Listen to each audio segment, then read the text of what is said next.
కూడి వచ్చిన మీ అందరికీ మన ప్రభువును ప్రియ రక్షకుడైన యేసుక్రీస్తు వారి నామములో నా ప్రత్యేకమైన వందనాలు తెలియజేస్తున్నాను.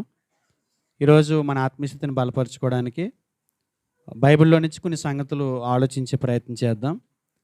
ఎవరైనా నోట్స్ రాసుకునే వాళ్ళు ఉంటే గనక అంశం పేరు రాసుకోండి. ఆత్మీయ జీవితంలో క్రైస్తవుల యొక్క వైఖరి. ఆత్మీయ జీవితంలో క్రైస్తవుల యొక్క వైఖరి లేదనుకుంటే పద్ధతి, ధోరణి. అంటే యాటిట్యూడ్ అంటారు కదా! యాటిట్యూడ్ అంటే కదా అంటారు. వైఖరి అన్న, పద్ధతి అన్న, ధోరణి అన్న ఈ 3 ఒకదాని కిందకు వస్తాయి. పర్యాయ పదాలు వైఖరి అన్న, పద్ధతి అన్న, ధోరణి అన్న ఒకే కోవలోకి వస్తాయి. క్రైస్తవులుగా మన జీవితంలో హుందాతనం ఉండాలి. హుందాగా వ్యవహరించాలి. యాక్టివ్‌నెస్ వేరండి. హుందాతనం వేరు, యాక్టివ్‌నెస్ వేరు. యాక్టివ్‌నెస్‌కి అదేం తక్కువ లేదండి. అది వద్దనుకున్నా మన గొలుసులేసి కట్టేసినా అది కనపడుతుందండి. అది కాదు ఇక్కడ దేవుడు కోరుకునేది ఏంటంటే హుందాతనం. అంటే డిగ్నిఫైడ్ అంటారు చూసారా? ఆ హుందాతనం వీళ్ళ క్రైస్తవులు అని మన వైఖరి ద్వారా ఇతరులు గమనించాలంట. సాధారణంగా ప్రతి మనిషికి వారి వారి జీవన శైలిని బట్టి వారికంటూ ఒక పద్ధతి ఉంటుంది, ఒక వైఖరి ఉంటుంది. వాళ్ళ ఫీల్డ్‌ని బట్టి కొన్ని ఫీల్డ్‌లో ఆళ్ళ వైఖరి ఎలా ఉంటదంటే, అది ఎంత కఠినుడు అక్కడికెళ్ళినా, అక్కడ పరిస్థితులు బట్టి వాళ్ళ వైఖరి నెమ్మదిగా మారిపోతుంటది. కొన్ని కొన్నిటిలోకెళ్లారనుకోండి, ఎంత నెమ్మదస్తుడైనా మోటుగా మారిపోతుంటాడు. అంటే వారి వారి పరిస్థితులు బట్టి వారి వైఖరి మారుతూ ఉంటది. అంటే దీన్ని బట్టి మనకు అర్థమైంది ఏంటంటే, మన వైఖరి ఒకప్పుడు ఎలా ఉన్నా దాన్ని మార్చుకునే అవకాశం ఉందని మనకు అర్థమవుతుంది. ప్రతి మనిషికి వారి వారి జీవితాల్లో వారికి సొంత వైఖరి అంటూ ఒకటి ఉంటుంది. నేను ఇలాగే ఉంటాను, నా జీవితం ఇలాగే ఉంటుంది, నా ప్రవర్తన ఇలాగే ఉంటుంది, నేను చిన్నప్పటి నుంచి కూడా ఇంతేనండి. చూడండి కొన్ని సందర్భాల్లో మాట్లాడుతున్నప్పుడు కోపడుతున్నామేంటి అన్నాం అనుకోండి, కోపం కాదండి అది, నేను మాట్లాడితేనే కోపం అన్నట్టు ఉంటుందండి, అసలు నాకు ఎలాంటి కోపం లేదండి మీ మీద అంటుంటారు. అంటే ఇలాగా అది వాళ్ళ వైఖరి. వారి వైఖరి. ఇప్పుడు నా వైఖరి నాకుంటది. విశ్వాసులుగా మీ వైఖరి మీకుంటది. అయితే వారి ఇష్టాలను బట్టి ఒక్కొక్కరి వైఖరి ఒక్కొక్క రకంగా ఉంటది. వారి స్థితులను బట్టి. ఇప్పుడు నా వైఖరి నా భార్యకి నచ్చాలని లేదు. నా భార్య వైఖరి నాకు నచ్చాలని లేదు. అయితే ఒక్కొక్కరి వైఖరి ఇంట్లో వారికి ఇష్టంగా ఉంటది. కొంతమంది వైఖరి ఇంట్లో వాళ్ళకి ఇష్టం ఉండదు. పక్కవారికి ఇష్టం ఉండొచ్చు, ఇష్టం ఉండకపోవచ్చు. వైఖరి అని అంటే నేను ఇలాగే ఉంటాను అని అంటే పక్కవారికి నచ్చొచ్చు, నచ్చకపోవచ్చు. నచ్చితే ఒక రకంగా, నచ్చకపోతే ఒక రకంగా మనం ప్రవర్తిస్తూ ఉంటాం. ఒకవేళ ఏదైనా నీ వైఖరి మాకు నచ్చలేదు, నీ ధోరణి మాకు నచ్చట్లేదు, నువ్వు దీన్ని మార్చుకుంటే బాగుంటుందని ఎవరైనా సలహా ఇచ్చారనుకోండి, మార్చుకోవచ్చు. అలా కాకుండా కొంతమంది ఏం చేస్తారంటే వాళ్ళ వైఖరిలోనికి మనల్ని నడిపించడానికి ప్రయత్నం చేస్తుంటారు. మీరు ఇలా చేస్తే బాగున్ను, మీరు ఇలా ఉంటే బాగున్ను. వాళ్ళు కరెక్ట్గా ఉండి అన్నారనుకోండి పర్వాలేదు. వారు కరెక్ట్గా లేకపోయినా వాళ్ళ వైఖరి మన మీద రుద్దే ప్రయత్నం చేస్తుంటారు.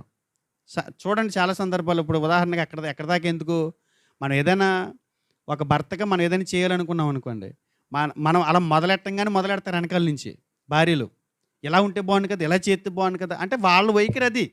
వాళ్ళు అది అనుకుంటున్నారు కాబట్టి అది భర్త మీద రుద్దే ప్రయత్నం చేస్తారు. అలాగే భార్య కూడా తన వైఖరిలో వెళ్తుంది అనుకోండి, భర్త తన వైఖరిని తన మీద రుద్దే ప్రయత్నం చేస్తుంటాడు.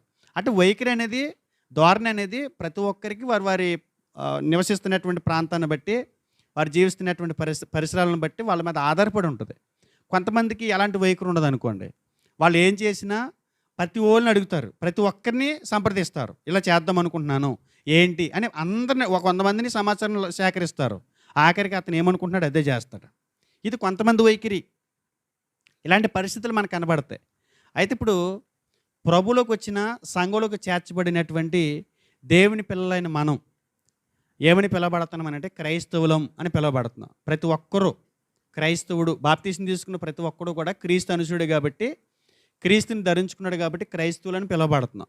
కాబట్టి ఎవరి వైఖరి వాళ్ళకు ఉంటుంది, ఎవరి ధోరణి వారికి ఉంటుంది అని అనటానికి సంఘంలోకి వచ్చిన తర్వాత అది చెల్లుబాటు అవ్వదు. ఇప్పుడు నా వైఖరి ఒకప్పుడు ప్రభువులోకి రాకమునుపు నా వైఖరి నేను ఎలాగైతే ఉన్నానో అలా ఉంది.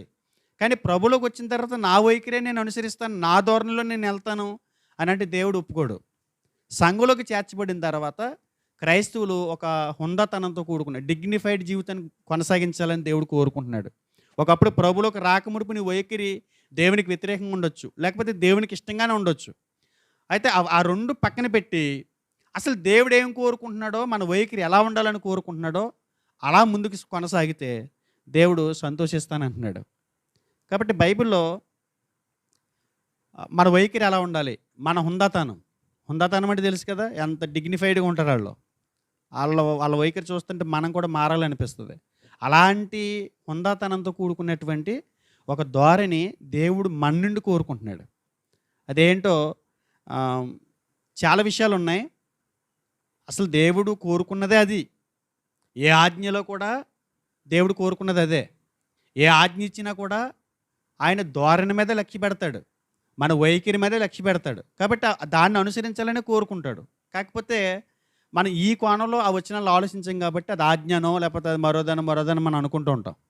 అయితే ఈరోజు మనం ఈ టైటిల్ పెట్టుకున్నాం, క్రైస్తవ జీవితంలో మన వైఖరి, మన ధోరణి, లేదనుకుంటే మన పద్ధతి ఎలా ఉండాలని దేవుడు కోరుకుంటున్నాడో కొన్ని వచనాలు పరిశీలన చేసి ఒకవేళ మనలో లోపాలు ఉంటే సరి చేసుకుందాం.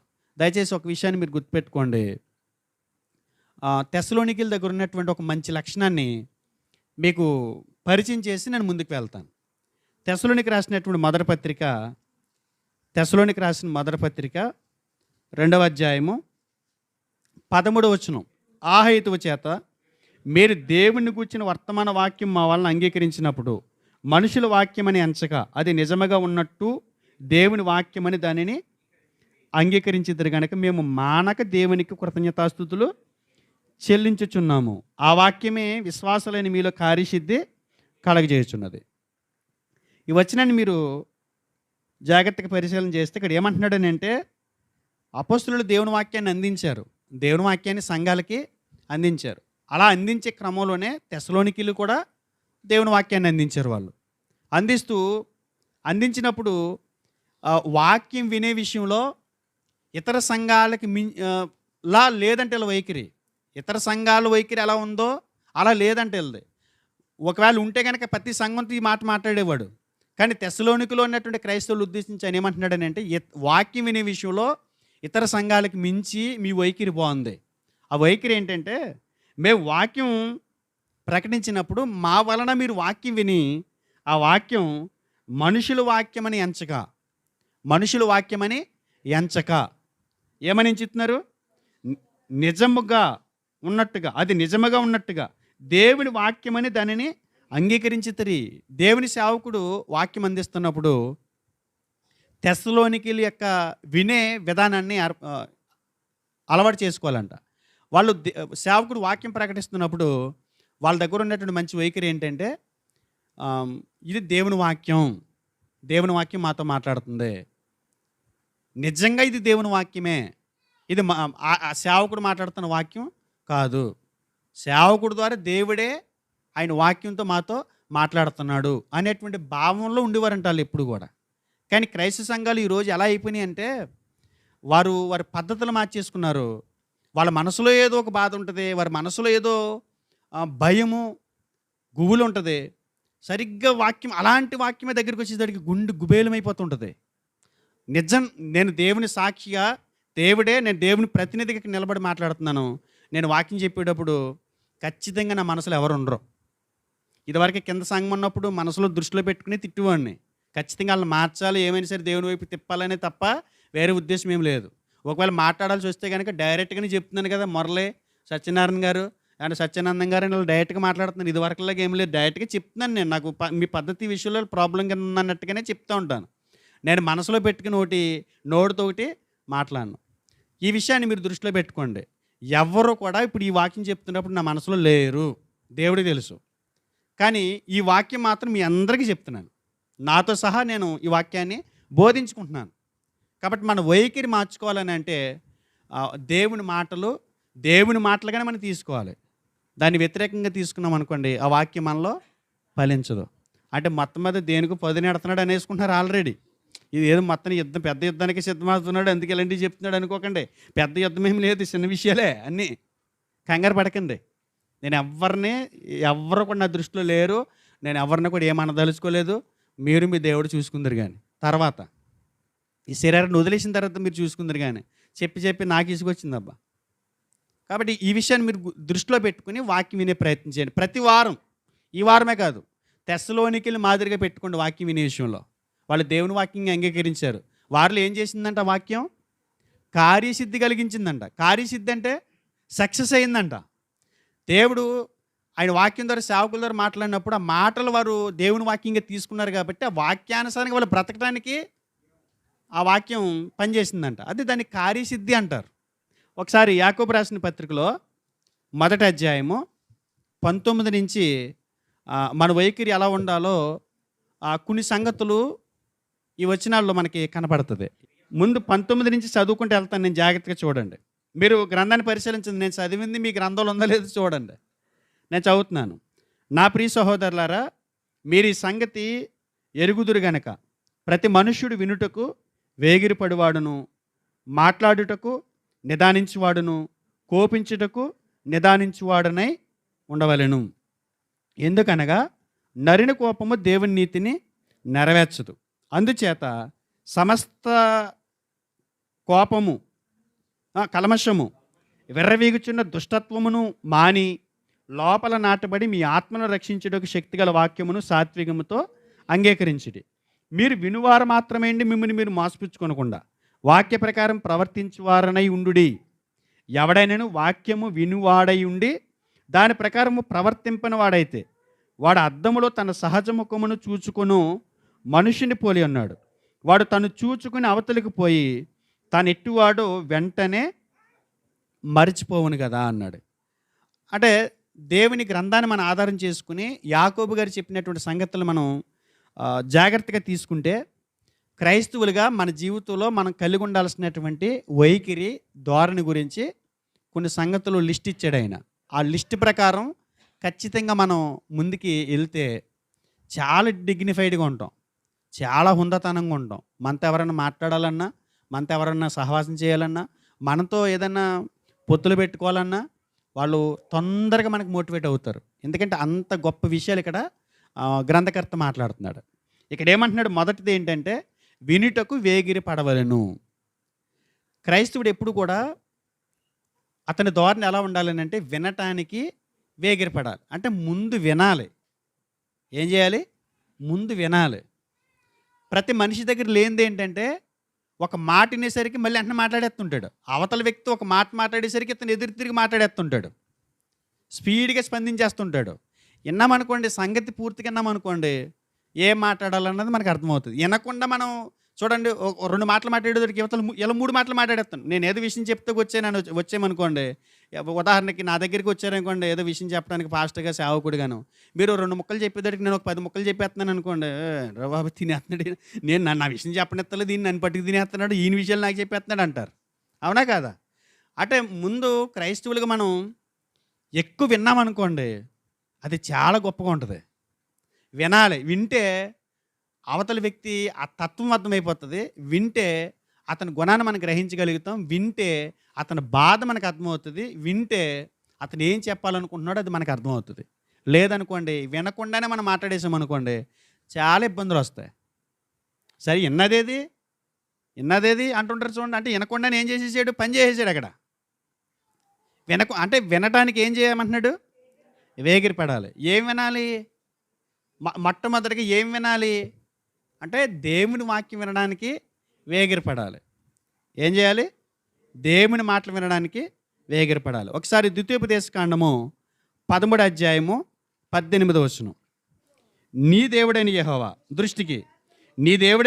దృష్టికి యథార్థమైన దానిని చేయొచ్చు. నీ దేవుడైన యెహోవా మాట వినున్నప్పుడు యెహోవా తన కోపాగ్ని నుండి మల్లుకుని నీ యందు కనికెరపడి నిన్ను కరుణించి నీ పితరులతో ప్రమాణం చేసే రీతిని నేను విస్తరింపజేయనట్లు నిర్మూలం చేయవలసిన దానిలో కొంచెమైన నీ యొద్ద ఉంచుకొనకూడదు. ఇక్కడ వాక్యం ఏం చెబుతుందంటే, నీ దేవుడైన యెహోవా దృష్టికి యథార్థమైన దాన్ని చేయొచ్చు. నీ దేవుడైన యెహోవా మాట వినున్నప్పుడు, అంటే కంగారు పడిపోకూడదు, పూర్తిగా వినాలంట. దేవుని మాట విన్నప్పుడు, దేవుని మాట ఏం చేయాలి? వినాలి.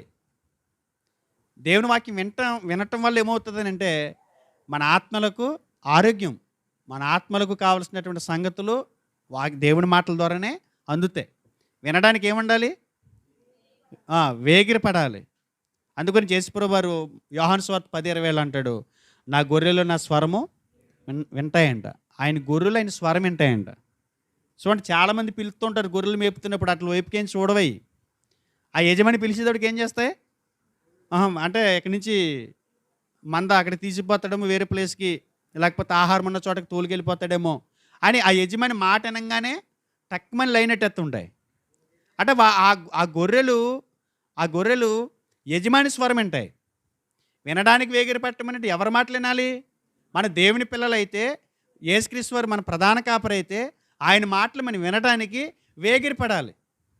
అది గురించి ప్రారంభ శతాబ్దంలో యేసుప్రభువు ఈ భూమి మీద ఉన్నప్పుడు ఆయన బోధ చేస్తుంటేనంట ప్రజలు ఎలా వచ్చారంటే చూడండి, లోకసువార్త 21వ అధ్యాయంలో, లోకసువార్త 21వ అధ్యాయము 37-38 చదువుతున్నాను చూడండి. ఆయన ప్రతిదినము పగటి యందు దేవాలయములో బోధించుచు రాత్రి వేళ ఒలివ కొండకు వెలుచు కాలము గడుపుచుండెను. ప్రజలందరూ ఆయన మాట వినుటకు దేవాలయములో ఆయన యొద్దకు పెందలకడ వచ్చుచుండిరంట. అయితే నేటి దినాల్లో దేవుని వాక్యం వినడానికి కొంతమంది చెవులు ఏమైపోయినాయి? మందమైపోయినాయి. అందుకే హెబ్రీ పత్రిక 5:11 అంటాడు, మీరు వినుటకు మందులైనందున ఇప్పుడు విశదపరచటం కష్టం అన్నాడు. అంటే వింటలేదు, వినే ఓపిక వారికి లేదు. చాలామంది వినరండి. కొంతమంది ఎంత ఓపికతో వింటారో దేవుడి మాటలంటే, ఎంతసేపు అయినా వింటారు. మన వాళ్ళు ఏం చేస్తారని అంటే వినటానికి వేగిరి పడతారు. ఏం వినటానికి వేగిరి పడతారు? కుటుంబాలు ఎడగొట్టేసే మాటలు, ముసలమ్మ ముచ్చట్లు, ఏమంటే కల్పనా కథలు వినటానికి, మాయ మాటలు వినటానికి, ఇవన్నీ కూడా వినటానికి చెవి ఇస్తారు. చాలా ఆసక్తిగా ముందు పెడుతుంటారు ఈ చెవి. కానీ దేవుని వాక్యం వినడానికి ఓపిక ఉండదు. దేవుని వాక్యం వినడానికి ముందుకి చెవి ఇవ్వరు. ఇది ఈ లోకంలో మనం బ్రతుకుతున్నప్పుడు దేవుని వాక్యం వినే విషయంలో వేగిరి పడమని చెప్పాడు. తర్వాత వినటానికి వేగిరి పడాలి. ఒకసారి సామెతల గ్రంథం 18:13లో కూడా మన సమాజంలో కూడా లేదనుకుంటే మన గృహాల్లో కూడా సంఘాల్లో కూడా మనం వినాల్సినటువంటి ఒక విషయాన్ని గురించి మాట్లాడుతూ సామెతలు 18:13, సంగతి వినక మునుపు ప్రత్యుత్తరమిచ్చేవాడు తన మూఢతను బయలుపరిచి సిగ్గునందును. సంగతి వెనక మునుపు ప్రత్యుత్తరమిచ్చేవాడు తన మూఢతను బయలుపరిచి సిగ్గునందును. సంగతి వినకుండా ఒక్కొక్కరు నేను చేస్తుంటాడు, మధ్యలో దూరిపోతాడు, ఏదో చెప్తాడు. చెప్పేటోడికి ఏంటి ఏం మాట్లాడావంటే, మీరు అనుకుంటున్నారు కదా, ఏమనుకున్నావు, సిగ్గుపడతాడు అక్కడ. అవునా కదా? అలాంటి వాళ్ళు చాలామంది ఉన్నారు. మధ్యలో వస్తాడు, ఏంటి మీరు ఏమనుకుంటున్నారు నాకు తెలుసు అని ఏదో వదులుతాడు అక్కడ చిన్న మాట. వాళ్ళు నవ్వుతారు ఆ చుట్టుపక్కల, మనం ఏం మాట్లాడుకుంటున్నాం, ఈ పిచ్చోడు ఏం మాట్లాడుతున్నాడు, ఈ పిచ్చది ఏం మాట్లాడుతుంది అర్థం అవ్వట్లేదు అంటాం. అలా వినటానికి వేగిరి పడరేళ్ళు. సంగతి వెనక ముందు ప్రత్యుత్తరమిస్తూ ఉంటారు, ఎదురు తిరిగి మాట్లాడుతుంటారు. ఎప్పుడు కూడా ఒక విషయాన్ని మీరు గుర్తుపెట్టుకోండి, మన యాటిట్యూడ్ ఎలా ఉండాలని అంటే, మన వైఖరి ఎలా ఉండాలంటే వినటానికి వేగిరి పడాలి. ఎక్కువ వినాలి. విన్నామనుకోండి విషయం అర్థమవుతుంది. వినకుండా మాట్లాడేసామనుకోండి ఏం బయటాడుతుంది? మన మూర్ఖత్వం బయటాడుతుందంట. వినేవాడు జ్ఞానే ఎంచబడతాడు. ఏం చేయాలి? వినాలి. వింటే విషయాలన్నీ అర్థమవుతాయి. ఎప్పుడైనా సరే, ఏ సంగతి అయినా సరే, ఏ విషయంలో అయినా సరే, వాక్యం వినే విషయంలో కావచ్చు, లోకంలో మనం సొసైటీలో మనం బ్రతుకుతున్నాం కదా, సొసైటీలో కూడా మనం వినే విషయంలో జాగ్రత్తగా వింటున్నాం అనుకోండి, అవతలోళ్ళు ఈయన చెప్తే వింటాడు ముందు అని మనకి ఇవ్వాల్సినటువంటి గౌరవాన్ని మనకి ఇస్తారు. లొడలొడ అవుతాడు బాబాడు డబ్బాడు అని అనిపించుకున్నాం అనుకోండి, ఇంకెవ్వడం మన దగ్గరికి వచ్చి ఏం చెప్పడం, డబ్బాగాడు వస్తున్నాడు, డబ్బా రేకులోడు వస్తున్నాడు అంటారు. అంటే శబ్దం వాగుతూ ఉంటారంతే, మాట్లాడుతుంటారంటే. వినటానికి వేగిరపడాలి. అందుకు దేవుడు మాట్లాడడానికి ఒకటి ఇచ్చి వినడానికి 2 ఇచ్చాడు. ఎక్కువ వినండి, తక్కువ మాట్లాడండి అని. మనం తక్కువ వింటాం, ఎక్కువ మాట్లాడతాం. నిజంగా ఎక్కువ మాట్లాడేసామనుకోండి ఆయుష్ తగ్గిపోద్ది తెలుసా. మనం ఏదో పని చేస్తేనే లేకపోతే ఏదైనా దూలాలు మోరిస్తేనే నాలో ఉన్న శక్తి అయిపోద్దని మీరు భ్రమపడకండి. మాట్లాడుతున్నా కూడా శక్తి అయిపోతుంది. ఈ కష్టపడితే అయ్యే ఖర్చు ఉంటుంది చూసారా, దానికి మించి అయిపోద్దంటే మాట్లాడితే. దానికి మించి అయిపోద్దంటే ఖర్చు మాట్లాడితే. అందుగురించి తక్కువ మాట్లాడండి, ఆరోగ్యవంతులుగా ఉండండి, హుందాగా ఉండండి, డిగ్నిఫైడ్గా ఉండండి. అలా చూడండి అంతే. అలా అబ్జర్వేషన్ చేయండి. ఎవరేంటో చూడండి, సమాధానం తక్కువని వస్తుంది. ఎవరికి ఎలాంటి సమాధానం చెప్పాలో, ఎవరితో ఎలా మాట్లాడాలో మనం మౌనంగా ఉన్నప్పుడే, మాట్లాడకుండా విన్నప్పుడే అన్ని విషయాలు అర్థమవుతాయి. ఈ ఫార్ములా మీరు ఫాలో అవ్వండి. క్రైస్తవులుగా మన జీవితంలో వినటానికి వేగిరపడాలి. అది దేవుని వాక్యమైనా అలా వినాలి, అలా వినాలి. ఇంటేనే ఎందులోకి వెళ్తాయి? ఇంటేనే కదా నీట్గా అందులోకి వెళ్ళేది. సేపు పెడితేనే కదా అందులోకి నూనె పోసేది. క్రైస్తవులుగా మనం గుర్తించాల్సింది ఏంటంటే, సంగతి వినక మునుపు మనం ప్రత్యుత్తరం ఇస్తే మనం మూఢతను వ్యక్తపరుస్తాం. అందుగురించి దేవుడు, అయ్యా మీరు మాట్లాడేటప్పుడు జాగ్రత్తగా ఉండండి, ఏం చేయాలి, వినేటప్పుడు వేగిరపడండి, పరిగెత్తుకు రండి, వాక్యం వినడానికి పరిగెత్తుకు రండి. ఆ మాటలు మీకు దొరకవు. వారానికి ఒకసారి శుక్రవారం ప్రార్థనలకు ఎలాగ రామనుకోండి, కనీసం ఆదివారమైన ప్రార్థనకు వచ్చేటప్పుడు ఏం చేయాలి? వేగిరేమో వచ్చేయాలి. అంటే దేవుని మాట్లాడటానికి మనం ఏమొచ్చేస్తుందంటే నొప్పి వచ్చేస్తుంది. నిజంగా ఎవరైతే మనస్ఫూర్తిగా వాక్యం వినాలనుకుంటారో వాళ్ళు మాత్రమే వేగిరి పడతారు. క్రైస్తవులకు ఈ విషయాన్ని గుర్తుపెట్టుకోండి. వినటానికి వేగిరి పడాలి. ఒకసారి యాకోబు పత్రికలకు వెళ్దాం. తర్వాత ఇంకొక విషయం చెప్పాడు కదా ఆయన. ఏం చెప్పాడు? వినుటకు వేగిరి పడివాడును మాట్లాడుటకు నిదానించాలంట. మాట్లాడడానికి ఏం చేయాలి అంటే, దేవుని ప్రజలు మాట్లాడడానికి ఏం చేయకూడదు?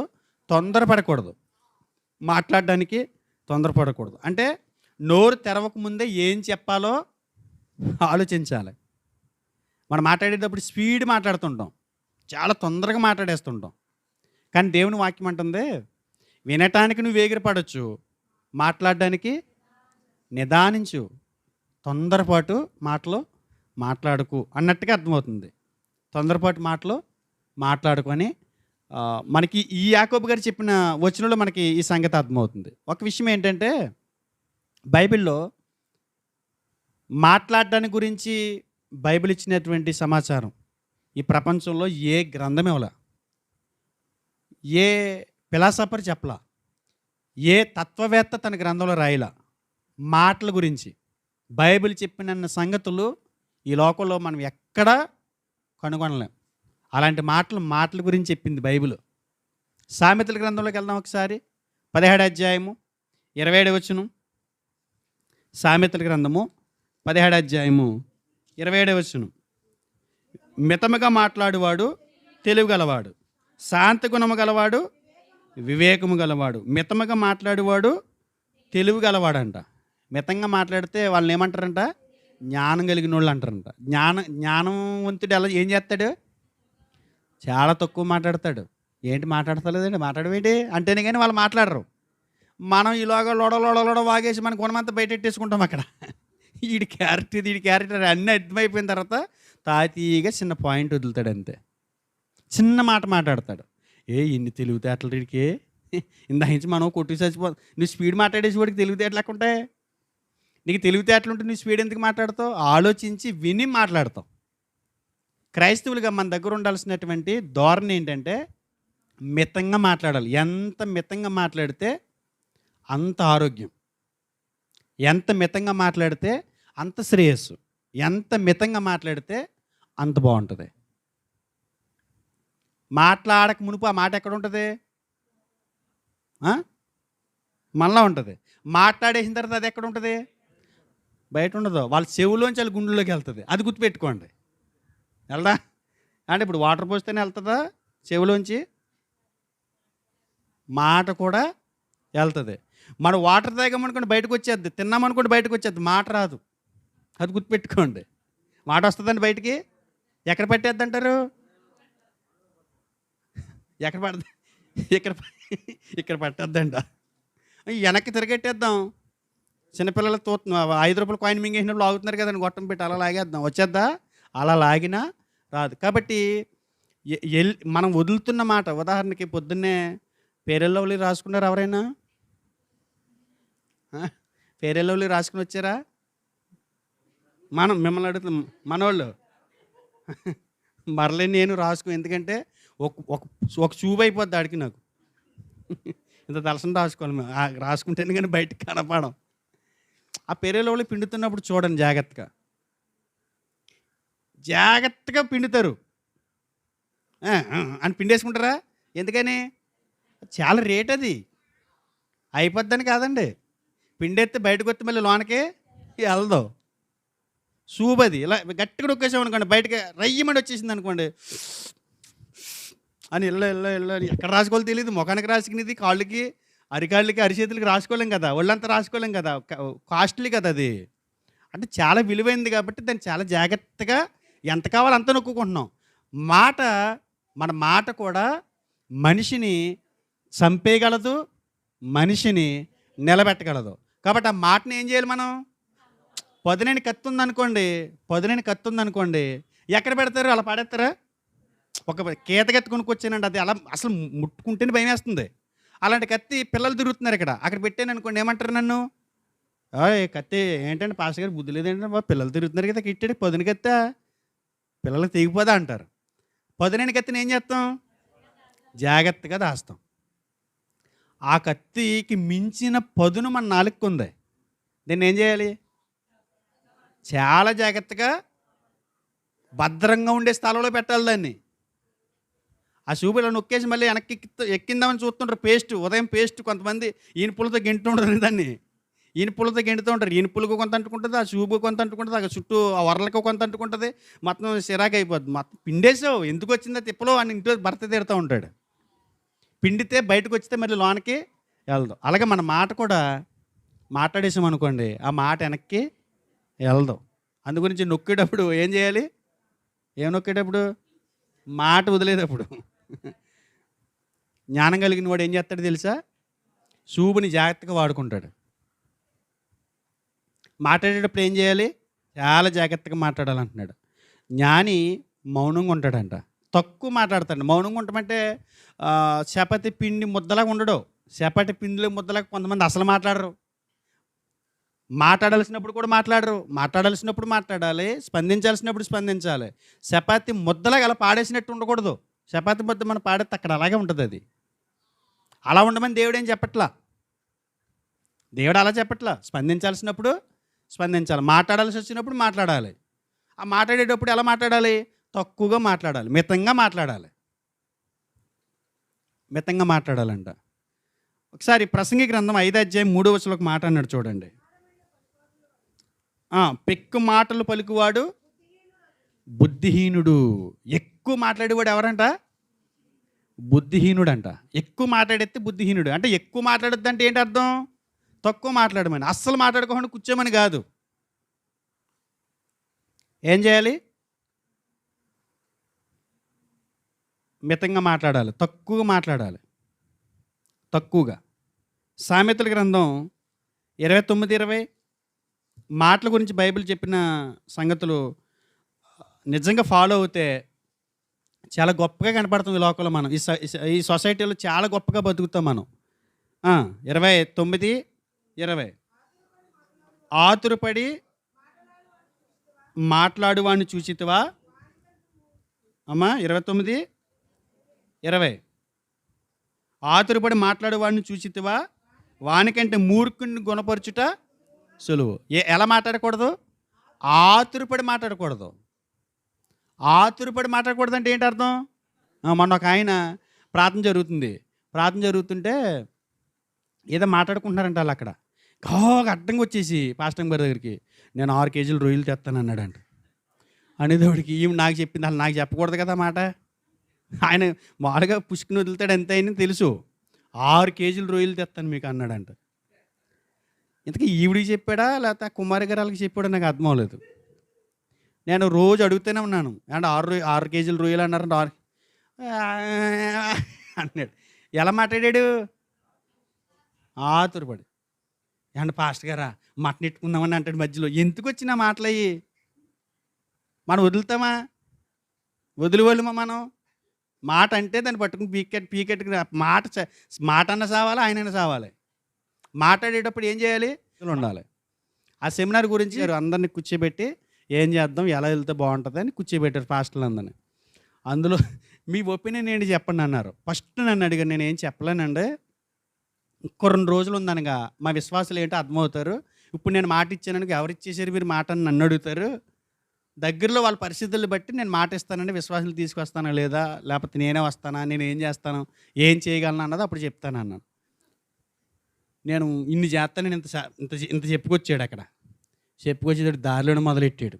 అనవసరంగా అన్నానండి బాబా, దాంట్లో అది లేదు, దీంట్లో ఇది లేదు అంటున్నాడు. ఎవరు మాట్లాడమన్నారు నిన్ను? పెద్దోళ్ళ ముందు మాట్లాడేటప్పుడు ఏం చేయాలి? మనం మాట్లాడేస్తే అది ఊరికనే పోదు. అందుగురించి ఆతురపడి మాట్లాడకూడదు. ఆతురపడి మాట్లాడావా ఏమవుతావు? ఏమన్నాడండి అక్కడ? ఆతురపడి మాట్లాడేవాడిని చూసితివా? ఆడు మూర్ఖుడు, ఆడికి ఆలోచన లేదు, ఆడికి ఏదో చెప్పేస్తాడు అంతే. నోటి మాటే కదా, నోటి మాటే అనుకుంటాడు. నోటి మాట ఎంత ప్రమాదమో బైబిల్ చెప్తుంది. ఒక విషయం మీకు గుర్తుపెట్టుకోండి, ఎవరి దగ్గరైనా మాట్లాడేటప్పుడు ఆతురపడి మాట్లాడకండి. మనం చేయలేనివి మాట్లాడకండి. మన వల్ల కానివి ఆతురపడి మాట్లాడకండి. ఆతురపడి మాట్లాడితే మనం చాలా ఇబ్బంది పడతాం. అందులోనే 10:19 చూడండి. సామెతలు 10:19. విస్తారమైన మాటలలో దోషముండక మానదు, తన పెదవులను మూసుకొనివాడు బుద్ధిమంతుడు. ఏంటండి? విస్తారమైన మాటలు ఏముంటుందంట? దోషం ఉంటుందంట. అంటే విస్తారంగా మాట్లాడతామంటే ఏంటనుకుంటున్నారు? గాలి మాటలు అయ్యి. ఏ మాటలు? గాలి మాటలు. గాలి మాటలు అంటే జరగని మాటలు. అవి గాలి మాటలు అయింది అంటుంటారు. చాలామంది ఫోన్లు చేస్తుంటారు. కొంతమంది నేను అబ్జర్వేషన్ చేస్తుంటాను. నాకంటే మన సంఘమే కాదు, ఎవరైనా సరే మాట్లాడుతున్నప్పుడు చాలా జాగ్రత్తగా ఆలోచిస్తున్నారు. ఇదివరకులాగా ఆతురపడి నేను మాట్లాడుతున్నప్పుడు అలా అబ్జర్వేషన్ చేస్తున్నాను. అలాగా ఖాళీ పాత్ర ఏం చేస్తుంది? శబ్దం ఎక్కువ చేస్తుంది. ఖాళీ పాత్ర కింద పడేయండి, అసలు అది కుదురుకుని లోపు ఎంత సౌండ్ చేస్తుందో, చాలా సౌండ్ చేస్తుంది. అందులో ఏమైనా బరువు ఏదైనా ఆహార పదార్థం ఉందనుకోండి, సౌండ్ చేస్తుందా? తప్పని అలా పడి ఉంటుంది. అదే మాటని పెద్దలు అన్నారు, అన్నీ ఉన్నాయి ఇస్తరి అణిగిమణిగి ఉంటుంది, ఏమీ లేని ఇస్తరి ఎగురుతూ ఉంటుంది, ఇళ్ళలాగా ఎగురుతూ ఉంటుంది. అసలు ఆర్పాటం చేసేస్తుంటుంది. కొంతమంది మాట్లాడుతుంటారు, అని అలాగ అని అని అదని ఇదని అని మాకు ఫోన్లు చేసి మాట్లాడుతుంటారు. అక్కడ విషయం ఏముండదు, మాటకి పనికి సంబంధం ఉండదు. అయ్యి బాబోయ్ అన్నయ్యే, నువ్వు లేకుండా నీ కార్యక్రమం చేస్తానన్నయ్య అంటది. అసలు మళ్ళీ కార్యక్రమం అయిపోయింది, మళ్ళీ 4 రోజుల తర్వాత అయిపోయింది కదా అంటది. సౌమ్య కాదు ఆ పిల్ల ఎప్పుడు అలాంటివి చెప్పలేదు. చేస్తే చెప్తుంది, లేదా లేదు. చెప్తే ఇంత మామూలుగా కాదు, అసలు మామూలుగా చెవులు బొక్కలడిపోతాయి. నిజంగా మీరు కూడా అంతే. ఎవరితోనే మాట్లాడేటప్పుడు గాలి మాటలు మాట్లాడకండి, ఉపయోగం లేని మాటలు మాట్లాడకండి. మాట్లాడడానికి నిదానించాలి. ఎందుకంటే మన మాటలో మాదిరికరంగా ఉండాలి. మనం మాట్లాడేటప్పుడు చాలామంది కొంతమందిని కొన్ని రకాలుగా తిడుతూ ఉంటారు, వల్గర్ లాంగ్వేజ్ వాడుతూ ఉంటారు. మనం మాట్లాడుతున్న ప్రతి మాటకి దేవునికి లెక్క చెప్పాలంట. మత్తయి 12:36 నేను మీతో చెప్పినదేమనగా, మనుషులు పలుకు ప్రతి వ్యర్థమైన మాటను గూర్చి విమర్శ దినమున లెక్క అప్పచెప్పవలెను. విమర్శ దినాన, తీర్పు దినాన మనం దేనికి లెక్క చెప్పాలి? నువ్వు ఆ మాట ఎందుకు మాట్లాడావు చెప్పు. ఏ మాట? ఎందుకు మాట్లాడావు చెప్పు, నాకు దానికి సమాధానం చెప్పి తర్వాత నన్ను అలా అన్నాడు, ఎలా అన్నారు, నన్ను అలా అంది ఇలా అంది, అవి పక్కన పెట్టవే, వాళ్ళు అన్నంతకాలం చూస్తాను, నువ్వెందుకు మాట్లాడావు చెప్పు అంటాడు. కొంతమంది చాలా టూ మచ్గా మాట్లాడుతుంటారు. సేవ చేస్తున్నా కూడా వాళ్ళకి విజ్ఞత ఉండదు. అనుకుంటాం మనకి ఏమనుకుంటారంటే పొగరెక్కి మాట్లాడుతుంటారండి కొంతమంది. చాలా పొగరాలకి. మనం మాట్లాడుతున్న ప్రతి మాటకి ఎప్పుడో లెక్క చెప్పడం తర్వాత విషయం. మనం మాట్లాడుతున్న ప్రతి మాటకి ఇక్కడ వెంటనే జవాబు వచ్చేస్తుంది. మాట్లాడేటప్పుడు ఒళ్ళు దగ్గర పెట్టుకుని మాట్లాడాలి. ఏది పడితే అది మాట్లాడడానికి దేవుడు చూస్తూ ఊరుకుంటాడు. టైం చూసుకుంటాడు. టైం చూస్తాడు. ఆయన ఏం కొట్టడు, నువ్వు దొరుకుతావు అక్కడ. ఒక ఆవిడ అలాగే ఇష్టం వచ్చినట్టు తిడుతూ ఉండేదండి అత్తగారిని. అత్తగారు లేదు, తోటికోడలు లేదు, మాంగారు లేదు, ఇష్టం వచ్చినట్టు తిడుతుందంట. నేను ఇది అబద్ధం అనుకుంటే వచ్చే వారం ఎవరు చెప్పారో ఆవిడని చూపిస్తాను, ఆవిడని అడగండి. పాస్టర్ గారు అలా చెప్పారు నిజమేనా అని అడగండి. వచ్చే వారం ఇప్పుడు రాలేదు ఆవిడ. ఇష్టం వచ్చినట్టు తిడుతూ ఉండేదంట. అసలు అత్తగారు, మాంగారు, తోటికోడలు వీళ్ళందరూ దూరంగా ఉండేవారంట ఆవిడకి. అసలు ఒంటరిగా అలా తిడుతూ ఉండేదంట. ఓ రోజున వంట చేస్తున్నారంట. వంట చేస్తుంటే ఇలా కూర్చుని మాట్లాడుకుంటున్నారంట నలుగురు స్త్రీలు. కింద కూర్చుని పీటలేసుకుని వంట చేస్తుంటే అది మొత్తం మీద ఏమైందో, సాంబార్ గిన్నె ఇటుక ఒకటి తప్పుకుంది. అలాగా తప్పుకునే తడుగు మొత్తం సాంబార్ అంతా వచ్చి ఒళ్ళంతా పడిపోయింది. వెనకాల నుంచి పడిపోయింది. 2 నెలల నుంచి ఇలా పడుకుంది. అంటే మనం అనుకుంటాము ఎవడో పట్టించుకుంటలేదు కదా అని. ఒక్కొక్కసారి దేవుడు యాక్షన్ తీసుకుంటాడండి. వాళ్ళు ఏడుస్తూ ప్రార్థన చేశారనుకోండి, మన మాట్లాడిన మాటకి ఇక్కడే ప్రతిఫలం చూడాల్సి వస్తుంది. మన మాటలు పొగరెక్కి మాట్లాడకూడదు. మనకి ఎంత కండకావరం ఉంటే అంత కండకావరంతో మాట్లాడకూడదు. మాట్లాడగలరు, అందరూ మాట్లాడగలరు, ఏదైనా మాట్లాడగలరు. ఒక విషయం గుర్తుపెట్టుకోండి, మనం మాట్లాడేటప్పుడు క్రైస్తవులుగా నిదానించాలి. మాట్లాడడానికి పెద్ద ఈజీ అండి. ఒక మాట కదేంటండి, ఒక్క మాట కుటుంబాలు కూలిపోతాయి. అందుగురించి క్రైస్తవులుగా మనం మాట్లాడడానికి నిదానించాలి. దేవుని పిల్లలుగా మనం నిదానించాలి. ఎందుకంటే ఎవరేమనుకున్నా మనకు అనవసరం. ప్రతిదానికి మనం మాట్లాడేసి వెంటనే, అంటే ఒకరు ఏదైనా నెత్తే మనం వెంటనే నెత్తే మన కచ్చి తీరిపోద్దేమో, మన కచ్చి తీరిపోద్ది అక్కడికక్కడ వెంటనే సెల్ అయిపోయింది అనుకుంటాం. అలా అనుకుంటే భూమి మీద ఎవడ ఉండడు. దేవుడు ఎప్పుడో తుడిచిపెట్టేస్తాడు మనల్ని. యేసుప్రభుని ఎంత దూషించినా ఆయన ఏం చేసాడు, పైనుండి క్షమించమని అడిగాడు ఆయన. మనం మాట్లాడడానికి నోరు లేదా? మనం మాట్లాడలేమా? క్రీస్తు ప్రభు బాప్తీసం తీసుకున్నప్పుడు ఆయనతో పాటు ఈ దేహపు లక్షణాలన్నీ అక్కడ సమాధి అయిపోయినాయి. మనం మాట్లాడడానికి నిదానించాలి. గుర్తుపెట్టుకోండి, అది మన యాటిట్యూడ్ అనమాట. అసలు ఎట్టి పరిస్థితుల్లో కూడా మౌనంగా ఉండాలి, మాట్లాడడానికి నిదానించాలి. ఇది మన వైఖరి ఇలా ఉండాలని దేవుడు కోరుకున్నాడు. ఒకప్పుడు నీ వైఖరి వేరేగా ఉండొచ్చు, వెంటనే నువ్వు మాట తట్టుకోలేక మాట అనేయచ్చు. ఇంతకు మునుపు మాయ మాటలు చెప్పేసి నీ పాపం గడుపుకోవడానికి ఏదో నువ్వు ఆతురపడి మాట్లాడి ఉండొచ్చు గతంలో. కానీ క్రైస్తవుడు అయిన తర్వాత నీ వైఖరి మారాలి. ఎంతసేపు అదేనా? ఇంకెంతసేపు అదే జీవితమా? మన ముందుకు వెళ్తే యాకోబు రాసిన పత్రికలో 1వ అధ్యాయం 19వ వచనం, కోపించుటకు నిదానించువాడై ఉండాలంట. కోపించుటకు ఏమై ఉండాలి? నిదానించువాడే ఉండాలి. అంటే నెమ్మది, శాంతి గుణం ప్రతి క్రైస్తవుడికి ఉండాలంట. ఏం కోల్పోకూడదో తెలుసా? సహనాన్ని కోల్పోయి మండిపడే గుణాన్ని మనం కలిగి ఉండకూడదు. మన వైఖరి ఎలా ఉండాలి? కోపపడుటకు నిదానించాలి. మన కోపం హద్దు దాటక మునిపే అసలు మన కోపం సరైందా కాదా, మన కోపం న్యాయమైందా కాదా, చాలా జాగ్రత్తగా ఆలోచించుకోవాలి. ఈ కోపం విషయంలో ఈ ప్రపంచంలో ఎంతమంది ఓడిపోయారు నాకు తెలియదు, కానీ నేనైతే నా జీవితంలో చాలా సందర్భాల్లో ఓడిపోయాను. ఈ కోపంతో ఓడిపోయాను. ఓడిపోవటం అంటే కోపగించుకుని ఓడిపోయాను. కోపం మానేసి కాదండి, కోపగించుకుని ఓడిపోయాను. కోపగించుకునే చోట కోపగించుకుని మనం చీటికి మాటికి కోపించామనుకోండి, ఆ కోపానికి విలువ ఉండదు. చీటికి ప్రతి చిన్నదానికి కోపగించేసుకుని మొహం పక్కెట్టేసుకుని ఏంటి అలా ఉన్నాడో, కోపగించినట్టున్నాడు, అలా మారిపోకూడదు. చాలామంది జీవితాలు పాడైపోవడానికి కారణం కోపమే. కోపపడడానికి ఏం చేయాలి? నిదానించాలంట. మనం ఒకసారి చెప్పినట్టున్నాను మీకు, శరీరానికి హాని కలిగించే కొన్ని భావోద్వేగాల గురించి డాక్టర్లు అధ్యయనం చేసి చెప్పారు. మన దేహంలో కొన్ని అవయవాలు మనం తినే తిండిని బట్టి పోవంట, మన ధోరణిని బట్టి, మన వ్యవహారాన్ని బట్టి, మనం ప్రవర్తించే తీరుని బట్టి కొన్ని అవయవాలు డ్యామేజ్ అవుతాయంట. అవి కొన్ని చెప్తాను మీకు. మనకు మనమే మన ప్రవర్తన ద్వారా అనారోగ్యం తెచ్చుకుంటామంట. వాటిలో ఒకటి ఏంటంటే భయం. కిడ్నీలు పోతాయంట భయం వల్ల.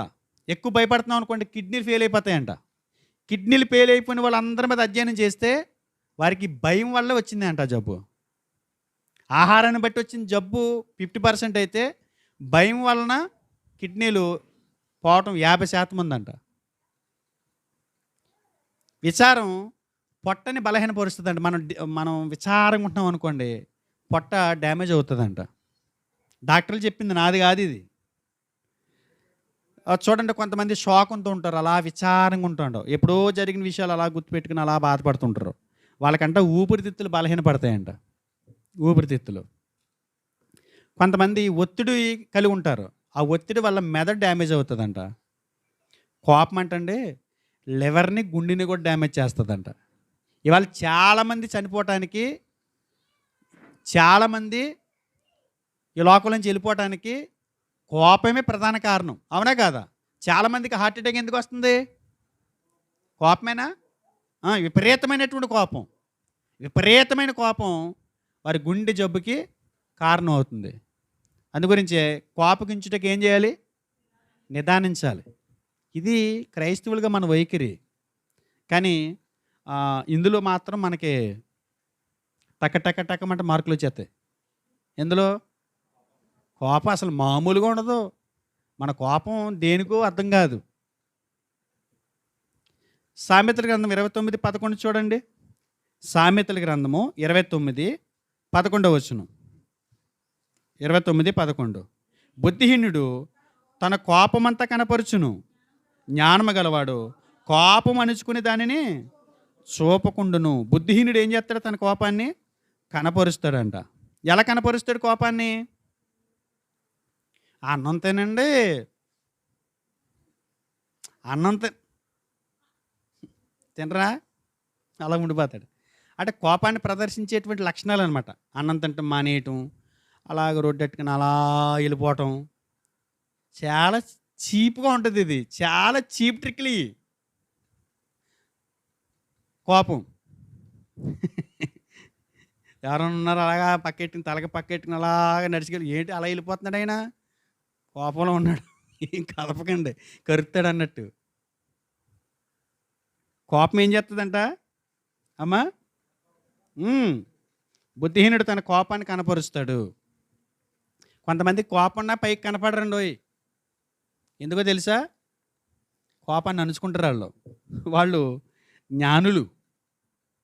చాలా కోపం వస్తుంది కానీ అలా చూస్తుంటారు. లోన చాలా ఉంటుంది. కోపాన్ని బట్టి కొంతమంది గాయపరుస్తుంటారు, ఇతరులను కొట్టేస్తుంటారు. ఎక్కువగా కోపానికి గురైనప్పుడు ఎక్కువ దెబ్బలు తినేది ఆడవాళ్ళు అనుకుంటా, స్త్రీలు అనుకుంటా. ఒకడే మొన్న ఎవడో కుర్రోడో తమ్ముడు ఫోన్ చేశాడు, నా భార్యనట్టు కొట్టేహానని అన్నాడు. అడిగి సిగ్గు చీము నెత్తిన ఏమైనా ఉంది అడిగి? అన్నాడు బుద్ధి ఉందా అంటున్నాను నేను. అటు తిరిగి కొడితే చచ్చిదాకా మర్చిపో. ఒక్క దెబ్బ గోప మీద ఒక్క దెబ్బ కొట్టిందనుకో, మగతాను ఇక్కడ చూపించేస్తాడు, పేటమని కొట్టేస్తాడు. అంటే తిరిగి కొడితే అంటున్నాను నేను. కొంతమంది కోపాన్ని తన మూర్ఖత్వం చూపిస్తుంటారు. కొట్టి ఆడవాళ్ళు ఉన్నారా? సీత కొట్టేసి వాళ్ళు ఉన్నారు. కొంతమంది కళ్ళతో జీవితానికి సైలెంట్ అయిపోతారు. కొంతమంది ఎందుకు లేరు బాబు దాంతో ఉన్నారండి. స్త్రీల్లోనే ఉన్నారు అలాంటి వాళ్ళు, పురుషుల్లోనే ఉన్నారు. కోపట్టడానికి ఏం చేయాలి? నిదానించాలి. ఎలా పడితే అలా కోపగించేసుకుని ఆ కోపానికి తగినటువంటి మూఢతను ప్రదర్శిస్తే అది నువ్వు సరైనటువంటి వైఖరి, సరైనటువంటి ధోరణి క్రైస్తవుడిగా నువ్వు కలిగి లేవు అని అర్థం. సామెతల గ్రంథం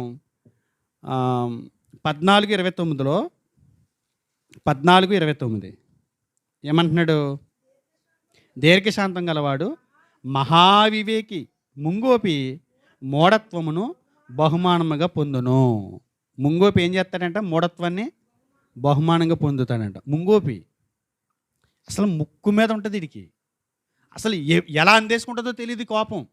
రై అసలు ఈ మాట పూర్తవుదో ఆ మాటతోటి ఇలా చూడండి, కొంతమంది పని చేసేటప్పుడు ఒకటి ఇలా ఇసిరేస్తుంటారు. గిన్నెలు ఇసురుతూ ఉంటే గిన్నెలు తీసుకుంటుంటారు చూసారా? అసలు అది సైక్లింగ్‌లుగా అయిపోతుంటది. తాపి పని చేసేటప్పుడు ఇలా ఇసురుతూ ఉంటారు, అలా కాలి గిన్నె ఇసురుతారు. ఇలా ఇసురుతూ ఉంటారు, కాలి గిన్నె ఇసురుతూ ఉంటారు. ఇలా సైక్లింగ్ అవుతుంటది చూసారా? అలాగా ఆడు ఇంకొక మాట అన్నవాడు అది పూర్తవునది వెంటనే అందేసుకుంటారు ఈళ్ళు ముంగోపి. అసలు కనీసం ఒక నిమిషం కూడా గ్యాప్ ఉండదు. అంత స్పీడ్‌గా తన కోపాన్ని ప్రదర్శించేస్తుంటారు. కోపగించడానికేమో నిదానించమని దేవుడు చెప్తున్నాడు. కోపం పాపమా? నేనేమంటున్నానంటే కోపం పాపమా అంటున్నాను. కోపం పాపమేం కాదండి. కోపం పాపమైతే కోపపడకుడి అని అందుడు యాకోబు గారు. ఏమన్నాడు? కోపగించుటకు నిదానించండి. నిదానించమంటే ఏంటి? కోపగించగలమా కదా. దాంట్లో ఒక రకమైనటువంటి కోపానికి స్థానం ఇచ్చాడు ఆయన. కోపపడుడి కానీ పాపము చేయకుడి. ఎఫెసీయులకు రాసిన పత్రిక 4:26 కోపపడుడి కానీ పాపము చేయకుడి. సూర్యుడు అస్తమించే వరకు నీ కోపము నిలిచి ఉండకూడదు. సూర్యుడు అస్తమించిన తర్వాత కూడా నిలిచి ఉంటే అది వేరే దానికి దారి తీస్తుందంట. కోప్పడాలి. ఎప్పుడు కోప్పడాలి? మొన్న ఎవరు అంటున్నారు అంటే, మేమిద్దరం మాట్లాడుకున్నప్పుడు పాస్టర్ గారికి చాలా కోపం అని మాట్లాడుకున్నామండి అని. పైగా ఎవరి దగ్గర చెప్తున్నాడు? పాస్టర్ గారి దగ్గర చెప్తున్నాడు. కోపం అంటే ఎలా ఉంటుంది? కోపం అంటే ఏంటో తెలిసి బాలకృష్ణ మాట్లాడుతూ పెళ్లి మని కొట్టేస్తాడు. సినిమా యాక్టర్ బాలకృష్ణ ఎమ్మెల్యే గారు మాట్లాడుతూ ప్యాట్ మని పీకేస్తాడు. కోపం అంటే అది కదండి. కోపం అంటే అదేనా? కోపం అంటే ఏంటనుకుంటున్నారు? వెంటనే స్పందించేసి కొట్టేయటం. అంటే కోపానికి రెండు రకాల కోపాలు ఉన్నాయి. ఒకటి న్యాయబద్ధమైన కోపం ఉంది, ఒకటి అనవసరమైనటువంటి కోపం ఉంది. నీ మీద ఒక సేవకుడు కోపపడుతున్నాడని అంటే అది అనవసరమైన కోపమా, న్యాయబద్ధమైన కోపమా? మరి ఆయన కోపం ఎక్కువ అని చెప్పుకుంటున్నారంటే ఏంటి అర్థం? కోపం ఎక్కువ అనేటువంటి నిందేస్తున్నారంటే ఏంటి అర్థం? యేసు ప్రభువులోకి మారిపోవాలంట. ఎలాగా? యేసు ప్రభువులోకి మారిపోవాలంట. యేసు ప్రభువులోకి మారినా ఒకసారి యోహాను సువార్త 2:13 యూదుల పస్కా పండుగ సమీపించినప్పుడు యేసు యెరూషలేముకి వెళ్ళి దేవాలయముల ఎడ్లను, గొర్రెలను, పావురముల అమ్మువారును, రోకలు మార్చువారును కూర్చుండు చూసి త్రాళ్లతో కొరడాలు చేసి ఏం చేశాడంట? త్రాళ్లతో కొరడాలు చేసి గొర్రెలను, ఎడ్లన్నిటినీ దేవాలయం నుండి తోలివేసి, రోకలు మార్చి రోకలు చల్లివేసి, వారి బలలో పడద్రోసి, పావురములమ్ము వారితో వీటిని ఇక్కడి నుండి తీసుకుని పొండి, నా తండ్రి ఇల్లు వ్యాపారపు ఇల్లుగా చేయకూడని చెప్పాను. ఏం చేశాడంటే యేసుప్రభు వారు?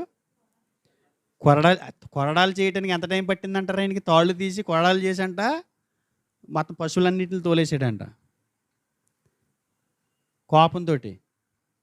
ఎందుకు కోపం వచ్చింది ఆయనకి?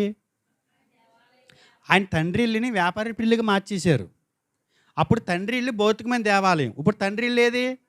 మన దేవాలయం. ఇది మన దేహం. ఈ దేహం దేవుని ఆలయం. ఈ దేహాన్ని ఏం చేస్తున్నాం? వ్యాపార ఇల్లుగా మార్చినప్పుడు ఒక సేవకుడిగా కోపం రాదా? రాదండి. సేవకుడు కోపగించుకోవడంలో తప్పు ఉందా? మీరు కానుక వేయట్లేదు, సరిగ్గా రావట్లేదు, కానుకలు అన్నాను అనుకోండి, ఆ రకంగా కోపడ్డాను అనుకోండి, అది తప్పు. నేను మీ మీద కోపపడేది మీరు అదే ఇదేయట్లేదు అనేది కోపం కాదు. ఎవరైనా ఒక దైవజనుడు కోపపడుతున్నాడని అంటే తన స్థితి ఏంటంటే, విశ్వాసులు బాగోలేనప్పుడు ఒక తండ్రి పిల్లల్ని ఎలా గద్దిస్తాడో అలాగే ఆత్మీయ తండ్రి కూడా పిల్లల్ని క్రమంలో పెట్టడానికి కోపపడతాడు. దాన్ని మీరు ఎలా తీసుకోకూడదు? ఎలా తీసుకోకూడదు ఎలా తీసుకోకూడదు? కోపిష్టి, ఆయన కోపం ఎక్కువ అంటే ఏంటని నేను అడుగుతున్నా, నాకు అర్థం కావట్లేదు. కోపం అంటే ఏంటి మీ విధానంలో? గట్టికి ఇచ్చేసారు వాళ్ళు, చాలా కోపం ఆయనకి అంటే వాకింగ్ చెబితే కోపమా? ఉన్నదన్నట్లకి చూపిస్తే కోపమా? తప్పండి అది. కోపం అనేది కొన్ని సందర్భాల్లో తప్పు కాదు. మన వైఖరి ఎలా ఉండాలి? దీన్ని దేవుని చిత్తమైతే వచ్చేవారం మనం దీన్ని కంటిన్యూ చేద్దాము. 3 విషయాలు చూసాము. 3 విషయాల్లో ఒక విషయాన్ని సగభాగంలో ఆపేస్తున్నాను నేను. క్రైస్తవులుగా ఎవరికి వారికి ఒక వైఖరి ఉంటుంది. ఆ! వాళ్ళకి కొన్ని పద్ధతులు ఉంటాయి. ఆ పద్ధతుల ప్రకారం వెళ్తూ ఉంటారు. కానీ ప్రభువులోకి వచ్చేసిన తర్వాత, క్రైస్తవులుగా మార్చబడిన తర్వాత, దేవుని పిల్లలు అయిన తర్వాత, మనం అందరి వైఖరి ఒక్కలాగా ఉండాలి. ఇప్పుడు కోప్పడుటకు నిదానించుడి అని అన్నాడు కదా! ఎవరికిది? సత్యనారాయణ గారు మీకా? అందరికైనా? మీకు కోపముందా? నాకైతే విపరీతమైన కోపమండి. అంటే ఇప్పుడు నేనొక్కడినే తీసుకోవాలి ఇది? అందరూ తీసుకోవాలి. ఇది అందరికి అప్లై అవుతది. ఇది అందరికీ వర్తిస్తది. కోపం అనేది కోపం లేనివాడికి వర్తిస్తది. కోపం అన్నవాడికి వర్తిస్తది. కోప్పడకు నిదానించమన్నాడు. మాట్లాడుటకు నిదానించమన్నాడు. వినటానికి వేగిరి పడమన్నాడు. ఇది ఎవరికి? మొత్తం అందరికి వర్తిస్తదండి ఇది. ఎందుకంటే మనం ఇందులోకి వచ్చేసిన తర్వాత మన యాటిట్యూడ్ మారాలి. మన హుందాతనాన్ని మనం కొనసాగించాలి. ఎవరో ఒకరిద్దరు పాటించి మిగతా వాళ్ళు పాటించలేదనుకోండి, సంఘం గలిబిలి కింద ఉంటది. ప్రతి ఒక్కరూ సంఘంలోకి వచ్చిన తర్వాత దీన్ని ఫాలో అవ్వాలి. 3 విషయాలు చూసాను. చాలా సంగతులున్నాయి.